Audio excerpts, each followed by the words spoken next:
किसी दा तवीज़ जादू असर नहीं करता।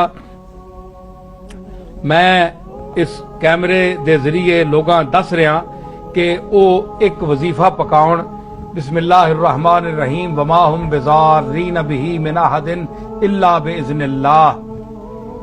ये राणा साहब हुण मेरे कोल वजीफा पुछ रहे, ये कुरान शरीफ की आयत है, ये तुसी वमा हुम बिज़ारीन बिही मिन अहदिन इल्ला बिइज़्निल्लाह ये आयत पढ़ो, और ये आयत पढ़ के 10 दफा 11 दफा जितना अपना ज़ौक होवे, जितना तबीयत ते जब तक असर रहे, ये पढ़ो। इंशाअल्लाह कोई जादू असर नहीं करेगा और कोई मुसीबत नहीं आएगी। ते जिहड़ियां अल्लाह ताला अपने साडे आमाल दी वजह तू ते अपनी आजमाइश दी वजह तू असां ते जिहड़ियां मुसीबतां पाना है, उस विच असीं तखफीफ ते घट करने नहीं, इल्तिजा तां कर सकदे हां, लेकिन ये आखो जे बिल्कुल खत्म कर छोड़े, ये गल नहीं हो सकती।